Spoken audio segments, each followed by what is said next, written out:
Assalamualaikum warahmatullahi wabarakatuh. Okay, today I'm in a cafe. Just gonna talk about the ADHD issue. This is to share the cafe in Tarim owned by a Malaysian. So it's called Ngopi, right? So it's quite empty now. There's one ustaz there doing his work.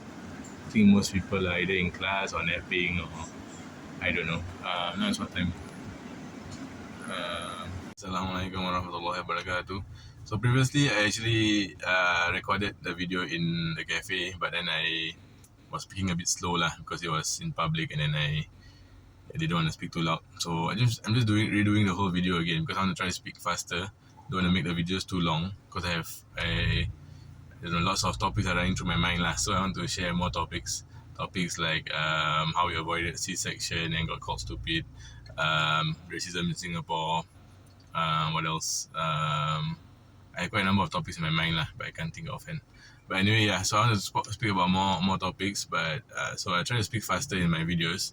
So about ADHD, I think it may offend some people or upset some people with what I'm going to say, but I'm just sharing lah. I'm not here to upset anyone, so I apologize in advance if anyone gets upset if what I'm about to say.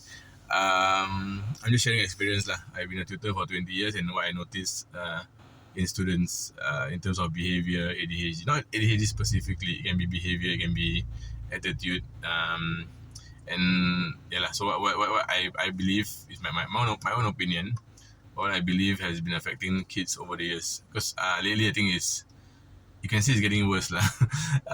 The behavior of kids and yeah, in general. So I would say the main culprit to me is gadgets. Okay, gadgets, screen time, shorts, like YouTube shorts. These are all causing their attention to be affected. Okay, to shorten their attention span.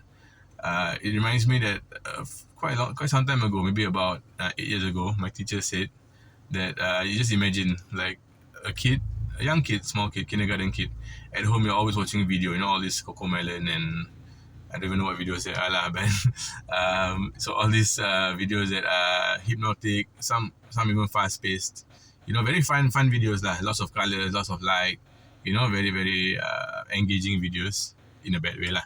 Then you go to school, the teacher starts reading from a book. The teacher starts, it's quite slow moving. The teacher can be fun, try to be fun, but you can't compete animation, right? So the kid starts to throw a tantrum or starts to not get interested in the class, and then next thing you know, parents bring the kid to the whatever you call it, the medical guys, and to check that the child's okay. And most of the time they get diagnosed as ADHD. So the child grows up thinking, oh, I have ADHD, I'm like it's not my fault, I'm born this way. Okay, of course, I'm not saying that there's no such thing as people being born with a condition. I'm sure there are, but sometimes it's what you do, especially in your young age, that affects a child. But the thing is, there are many studies that show that it's actually reversible. So that's the good news. It is actually reversible. But I actually like to watch these kind of videos and see what they say. And of course, some things make sense, some things don't make sense. But whatever makes sense, normally I'll pick it up lah. Yeah, so it is reversible.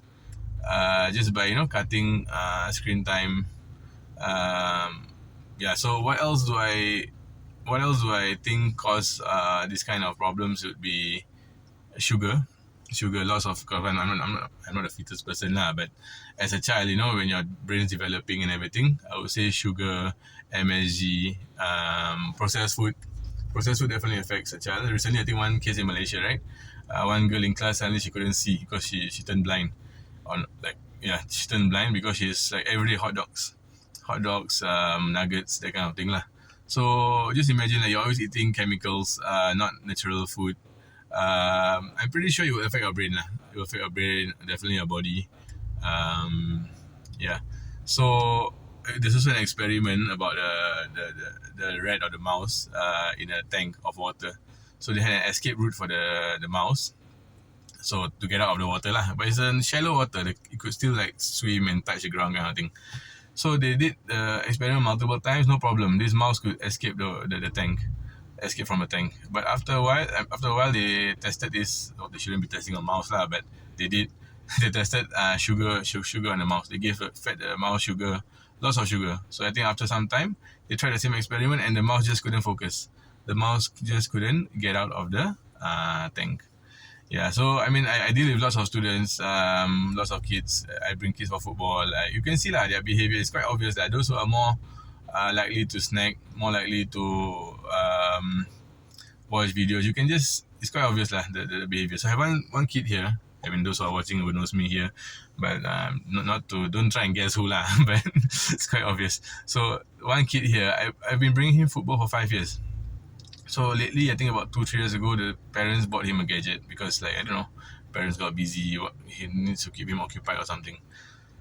So ever since then, his behavior has changed quite drastically. Like, he's just non-stop talking about games, videos. That's all he cares about. And then he goes into like a trance when he talks about his 6, 7, 6. I had to bend this 6, 7 thing during football. So even when the score is 6-7, they go. Some of them just go crazy. Oh, 6-7, 6. I don't know what's going on. So it's just like I don't know, like they're just distracted. They can't think for themselves. Just their whole life is just thinking of these videos. It's very, very distracted. Yeah, and in fact, his football also affected lah. I don't know what happened. He used to be very athletic, but now he's just like, I don't know, he can't even like kick a ball or dribble properly anymore. So maybe that's a bit extreme lah. But yeah, in general, his behavior has taken quite an obvious hit lah. Yeah, I also have other kids that I deal with. You know, always with bag of chips, always with lollipop in their mouth.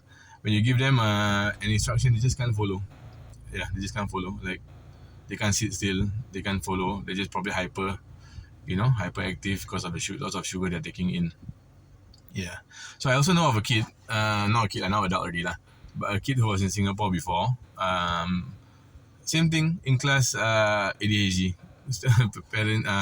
Parents or teachers labeled him ADHD, so he thought he had ADHD.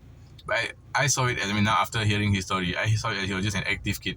So some kids are just active. I mean, boys in general mainly lah. You're just active. You can't be sitting down in a class. I mean, for those in Singapore, not your fault lah. I mean, that's how it is in Singapore.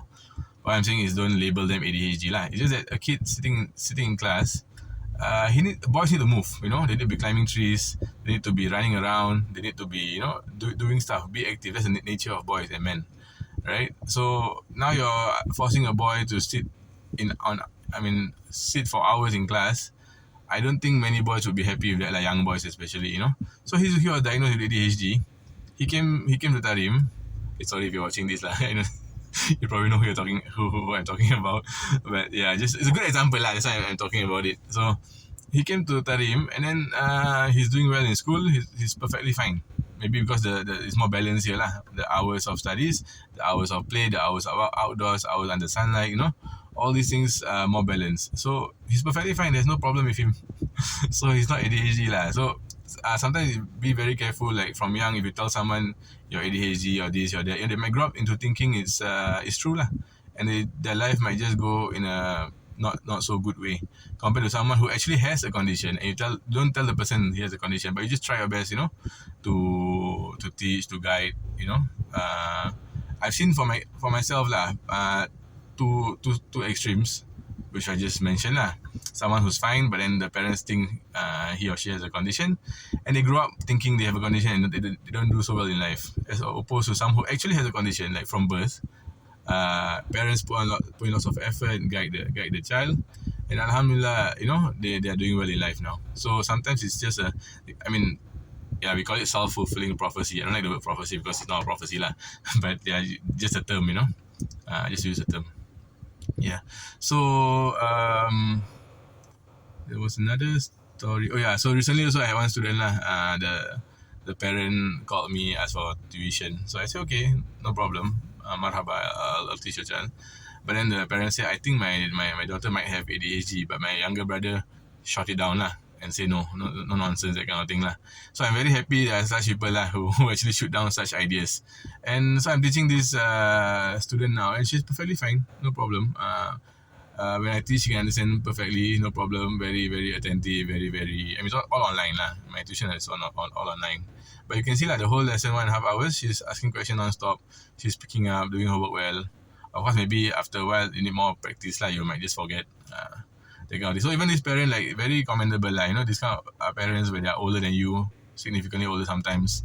When she told me that my child has ADHD, then I say, are you okay if I give some suggestions or some inputs on my own? And perfectly fine, she took it. She took it when I told her about screen, told her about sugar and everything lah. So yeah. So I know of this family also. They're very strict. No screen, no sugar, no processed food. Very minimal lah. No or minimal lah. Okay. So this family, they shared with me. They were at breakfast one day in a hotel, and then they had many kids. Many kids. About maybe 5 kids. Or four or five kids around there lah. So many kids, young kids. So they were eating at the table. So after towards the end of their meal, a lady with her husband, but she came alone. She came to the table and she told the mom lah, hey, sorry, excuse me, how do you get your children to behave so well? Like, my 2 kids are in the hotel room now with my parents because they just can't sit still. They will always throw a tantrum. They need their screen in front of them during the meal. But this parent shared lah. Whatever I just said lah. Don't give screens or limit screens if you have to give. Cut diet, watch your diet and everything. Of course, it's not just diet and screens. It's also how you need to spend time with your kids. That's for sure. There's one thing I learned. As I had more kids, one thing I learned very important, I feel, is filling their cups. If you can just fill their cups, meaning engage them, read a book, play with them for maybe a good half an hour. After that, the rest of the day they are happy. They can actually play by themselves. Like my wife and I, in the afternoon it gets hot, so you get very tired. And here in Tarim it's normal to nap. I'm not giving myself excuses, but yeah, I do nap every day. So when my wife and I nap in the Zohor time, noon basically. My 5 kids, even the baby, a 2-year-old, not baby anymore, big boy already now. Even the 5 kids, they'll be playing by themselves in the hall, in the room, by themselves. They'll be reading books, they'll be making stuff, they'll be whatever lah. I don't even know what they do sometimes. Color, draw. So I wake up after 1 hour, sometimes 1.5 hours if I'm tired. I'm like, alhamdulillah, they're all fine. Sometimes even the older ones make the baby sleep if he's tired, Muhammad. So why are they able to do that? I feel is because the cups have been filled. They come back from school, we read a book, we eat lunch with them together, we talk to them, how's their day, everything. So once their cups filled, they're off on their own lah. So I know, like, some parents, it's normal lah. It's not easy to always engage your child. It takes a lot of time and effort. But yeah, it's okay, one more thing I learned from my teacher lah, is either you put in the hours now or you put in the hours later when they're older. And obviously it's easier to put in the hours when they're young, because that's when they probably listen to you more lah. When they get older, they have their own mind. They want to do their own things, So now but if they cause problems in the older age, it's more difficult to bring them back. Yeah, okay. I'm not sure if I'm getting off topic, so I hope this brings benefit. Next will be about Umrah with kids. Okay, so after this Umrah with kids, I'll reset the poll again, and I'll have 5 new topics lah. So yesterday, quite a number of new people followed me. So just to share, we'll go through 5 topics each time. So it will be, as I mentioned, life in Tarim, Singapore affairs, tutoring, parenting, and traveling. Okay, see you guys in the next video, inshallah. Assalamualaikum warahmatullahi.